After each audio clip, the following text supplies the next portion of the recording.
Welcome to the ODUblitz.com football show presented by our sponsors, Lionsbridge Financial Advisors, investing and planning for clients throughout Hampton Roads.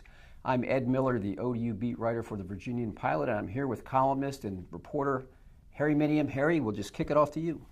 We got so much to talk about this week, from the beatdown UNC delivered to Old Dominion. It was pretty ugly. To ODU's new quarterback, to injuries, to the big game this week with Virginia Tech. But first, there's a little news about Zach Pascal that you broke this morning. Tell us what's up. I got a little tip that Zach had been activated to the roster of the Tennessee Titans. He's on the practice squad. He was on the practice squad. He'll be activated to the game day roster. They play Seattle. So I'd keep a watch to see if Zach gets in the game. Generally in the NFL, there's not a lot of spare parts. Almost everyone who dresses plays, so it's a good chance he could play. He'd be the first Monarch to get into a regular season NFL game as a position player, other than, of course, long snapper Rick Lovato. Yes, and that would be quite a milestone for ODU. Taylor Heineke's been on an NFL roster for a couple of years, but hadn't played, and now is a free agent. Right. Back to Carolina. Let's look back for a minute. Harry, you were there in that comfortable press box. What is you? A little crowded, but ODU did a great job accommodating everyone, to be serious. Wi-Fi, wireless, which is all sports writers really care about, was flawless, so props, kudos to them. But the action on the field, let's talk about that. Well, the first thing is, it's nice that they gave us some decent Wi-Fi, and they did it, of course, when they have an ACC team coming, so good for them. This was not a game that Old Dominion was going to win the way Carolina came in there. Power 5 schools just have more talent than mid-major schools. And, as we both noted last week, Carolina was 0-2, and they were pretty desperate to win, and it showed. I mean, for the very first plays, they let Old Dominion know they were the aggressor. There was nothing dirty, nothing that should have warranted a penalty flags, but they were shoving, they were pushing, they were jostling. I remember the Prohl kid, the wide receiver from UNC, he got in a shoving match with an Old Dominion player, and he shoved him, and fans are yelling at him, and he sort of waves at him. So this is not a game they were going to win. Now the thing is, after this week, after Virginia Tech, they start in Conference USA play, and they're back at their level. But when you play an ACC team, they've got to be a little flat, and they weren't. What were your thoughts on the game? Yeah, pretty much what you said, Harry. UNC came in with, really, as Bobby Wilder said, let's call it what it is, a must-win game. I mean, they couldn't afford another loss heading into their game against Duke. Forget about trap games. They weren't going to overlook ODU. They were very focused. They were very sharp. Yeah. It was really a business trip, to use a cliche, for the Tar Heels. They took care of business early. There was never a doubt after the first quarter. I think it was only 11-0, but still there was not a sense ODU. They didn't have a first down. Right. You knew they were in trouble. And they just kept pouring it on. So Carolina did what they had to do. We'll see how they go the rest of the ACC season. As you said, ODU got to get through this week. We'll get to that later, but then they get to Conference USA. But Larry Fedora, you have to give the Carolina coach credit. He did call off the dogs in the second half. He slowed down his offense. He inserted his subs. I think there was good sportsmanship on both sides. It's great for Old Dominion. They were able to host North Carolina. The stadium did eventually sell out. Yes. And there was other potential good news for ODU. I think it was good news, and that is they have a quarterback now, Stephen Williams Jr. Yeah. Bobby Wilder pulled the red shirt off of him. I think it was the right move. He's obviously their most talented quarterback. You've seen him in practice more than I have. What are your thoughts on Stephen Williams? I mean, that was the biggest development of the game, if not the season, to this point. Yes. Stephen Williams, Stevie, as Bobby likes to call him, 17 years old, won't be 18 until November 4th, I think it is. Really should still be in high school. A lot of kids these days are 18 and 19 in high school. But yeah, he won't be able to drink until he's a senior. True, yeah. But he's been good in practice. Obviously, they wanted to redshirt him. You want to redshirt a guy that young, develop him. They were waiting for Blake LaRussa or Jordan Hoy to sort of seize the job. Neither one of them did that. As Bobby said, Bobby was very expansive about this week and after the game even. They didn't have an identity as an offense. when Steve got in there, the energy picked up, the line blocked better. Yeah, which was amazing. Yeah. He actually had a few seconds to The sideline came alive. He threw some deep balls. He's a tall kid. He's 6'3", 6'4", whatever you want to call him. He's on the slender side. He's got a really big arm. I think probably the biggest arm of any ODU quarterback that they've had to this point. Throws a really nice deep ball, can run, can roll the pocket. He's very poised. The biggest thing, as Bobby Wilder said again, he's got that it factor that you want from a quarterback, just leadership, presence. He's got that and more. So, they had to make a change, and they did. I think personally, if you were there for the second half, and most of you weren't, most of you left at halftime, you saw the quarterback, ODU's quarterback for the next 3.5 years. The guy is superbly talented. I agree with you. I think physically he has the most talent, the most skills of any quarterback who's played at ODU, and that includes Taylor Heineke. He's just and talk about charisma and maturity. And I'm talking after the game. I'm listening to him being interviewed by Rick Kiefner, and he walks over to me and I said, "Hey, I'm Harry." And before I can get the out, he says, "I know who you are." Yeah, everybody knows Harry. Yeah. But most of the players don't, and yeah. But he's in tune enough with things, and he said, "It's a pleasure to meet you." And I'm thinking, this is a 17-year-old kid who had the maturity to act like that when he's. Yeah, I very poised. I mean, went in there, and Bobby Wilder said he's changing the fronts, he's changing protections, he's lining receivers up. He didn't make any technical mistakes from a execution standpoint, just from a not knowing what he's doing. So. They're not going to dumb the playbook down for him. They're going to see what he likes to do, and they're going to go with that. So it's not like they've got to start from scratch, and it is in many ways kind of a start for the program and for the rest of the season. He has a lot of explosiveness running the ball too. It'll be interesting to see how he does against Tech. Yeah. I have a feeling that he will not play a wonderfully great game against Virginia Tech because Bud Foster's defense is just so good. But this will be a great experience for him. Yeah, my advice to him: don't run a lot against the Hokies. Right. They've got some headhunters back there in the secondary and at linebacker. It's easily the best defense, the best team ODU's ever faced. Not even close. Yes, I agree. Now, there was some injury news for ODU this weekend. More bad news. Tell us about Ray Lowry. Yeah, Ray Lowry. It appeared maybe he, going back to the UMass game, he was a game time decision. He warmed up, looked pretty good to me from the press box. They said no, he's not 100%. We're going to scratch him. Hadn't seen him at practice really at all last week, and come to find out he had an MRI. That showed he has a hamstring tear, so Ray is likely done for the year. Yeah. Going to apply for a medical red shirt, so that's the good news for 2018. You'll have Ray Lowry, Jonathan Duhart back, sophomore quarterback, but we've got to get through 2017 with the team they have. Chad Hendricks also still out, and Melvin Vaughn, each of them with knee issues. Wilder's hoping to get them back for the Florida Atlantic game in 2 weeks. Yeah, and that's when really the season begins anew for them because that's their first Conference USA game. Exactly, that's their break, and we'll take a break right here to hear from our sponsors, Lions Bridge Financial Advisors. You embody dedication, sacrifice, and commitment. You are an elite athlete. You know the difference superior coaching makes. Lions Bridge Financial Advisors is here to be your financial coach.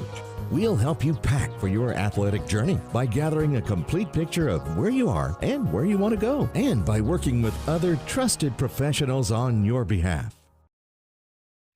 And we're back. Harry, this week we got a fairly big game down in Blacksburg, a place you've been a few times over the years. I covered Tech. As a matter of fact, I was there in the Bill Dooley days when they won the Peach Bowl, his final year after he got fired and they got put on NCAA probation for a long time. I was there when Frank Beamer was there early on and nearly got fired. It was a very different place then. But this is the best team Old Dominion has ever played, and this is a game that they're not likely to win. I mean, for Old Dominion for any mid-major team to beat the 13th ranked team in the country, that would be an amazing upset that, it just doesn't happen very often. The thing for Old Dominion is they need to play as well as they can. They need to show a little more consistency, play with more poise, don't make as many mistakes as they did at UNC, and get out of this game without any major injuries. They host Florida. They have an open week next week, and then they host Florida Atlantic the following week. That's the beginning of the real season for them. They have 8 Conference USA games, and from what we've seen of the Conference USA East so far, they've got as good a chance to win the Conference USA East as anyone. Yeah. Ed, your Conference USA power ratings are out this week. They are. Who's number 1? Fresh off the presses, as they say. Actually, it's all online, but yes, you can see it at odublitz.com. We don't have a number 1. Thought I would do something different this week. I covered Virginia last year, and Bronco Mendenhall, eccentric guy that he is in a couple of ways, said we have an earned, not given mentality. So just because you're on the team doesn't mean you get a jersey number. Just because you are on the team doesn't mean you get to practice. You have to earn all those things. So we thought, all right, let's make someone earn the number 1 ranking. Not that they care in the least, I'm sure. But so we got co-number 2s. Yeah. And that would be Louisiana Tech and UTSA, both in the Western division. And the power seems to be in the West this year. Yeah, the West is on the rise a little bit. Southern Miss got at number 3. And our first Eastern Conference team is Western Kentucky, who has been, frankly, a little bit of a disappointment. 1 and 2. Yeah, 1 and 2. Middle Tennessee also 1 and 2, but they played 3 Power 5 schools back to back to back. They're beaten up. Quarterback and their best receiver, Rick Stockstill and or Brent Stockstill. Brent Stockstill. Rick is his father, and Richie James are both possibly out this week, so they're beaten up at 1 and 2. Marshall slides in at 6. Then we have ODU at 7. Marshall's an interesting team. They could be good this season. They have the surprising rebound from last year's very disappointing season. Yeah, Marshall seems to be a team. It's on the rise a bit. They're off this week. They get Cincinnati the week after next. ODU again at 7. Then we got North Texas, UAB. Got the Florida schools, FAU and FIU at 10 and 11. And we have Rice, UTEP, and the Charlotte 49ers. Again, poor Charlotte, having a tough year. UTEP is, I think they're knocking on that basement door too. UTEP's having some trouble. Yes, they are. To put it mildly. Yeah. But they just fired their offensive coordinator, although they gave up 60-some points to Arizona. It was the offensive coordinator who got the axe. But in El Paso, things are not looking too good. Yeah, things look unsettled there. Sean Kugler seems like a really nice guy, a good guy, but he's in a lot of trouble there. Yes, we got some games coming up this week across good old CUSA. Harry, we've got Louisiana Tech, who's number 2 in the poll. Yeah. At South Carolina. Skip Holtz coached for 6 seasons at South Carolina, but if he thinks that's going to make things easier on him, I think the Gamecocks will win pretty easily in this game. But who knows? Lou Holtz, of course, was a South Carolina coach as well. I'm sure that's why Skip was there at the time. We've got one of my favorite games, Georgia State at Charlotte. Yeah. Someone's got to win. That's the someone's got to win game. Yeah, I mean, Charlotte, they had I believe it's the second sellout they've ever had. The first sellout was their very first game. They hosted North Carolina A&T, and the late drive, they couldn't get it done. They lost. This is maybe the last winnable game on their schedule. Yeah, that's when you're saying that in September.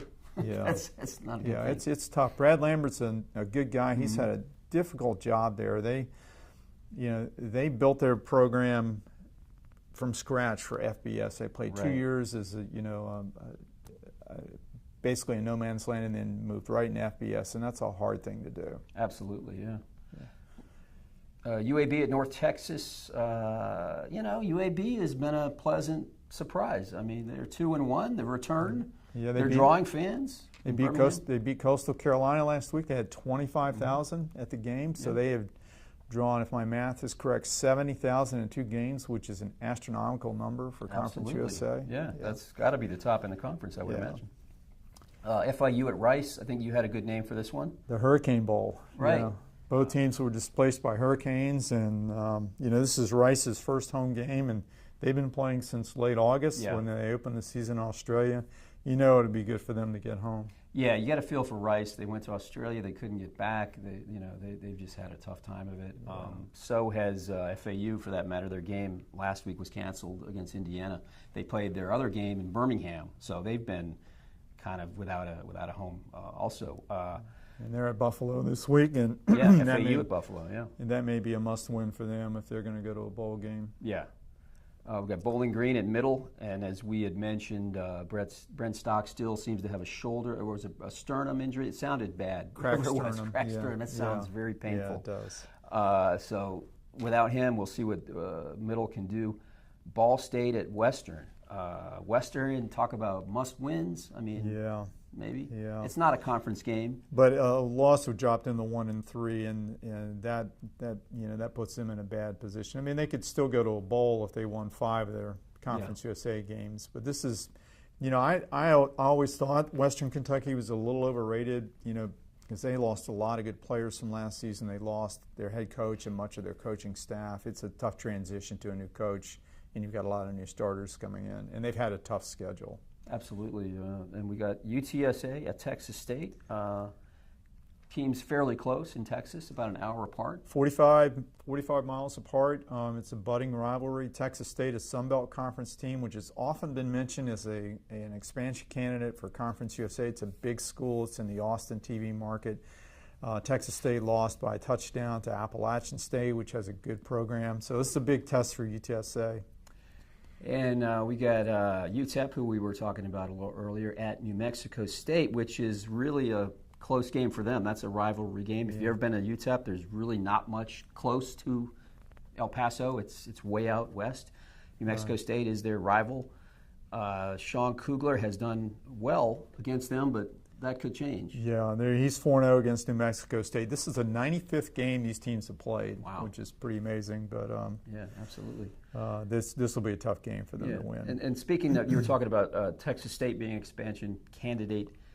Speaking of expansion candidates who were not considered, Liberty University has been in the news quite a bit. With they're throwing their money around, but they're not getting a lot of love from other conferences. They're not, and we didn't talk about this the last couple of weeks. A couple of weeks ago, after I'd gone to Lynchburg, I didn't know they had offered, but they offered Conference USA $24 million, for us to join the league. Now that's just $22 million more than the typical entry fee is. That's a lot of money, and the offer came at the same time Conference USA learned that its TV revenue was dropping from $1.1 million per school to $200,000 per school. So it was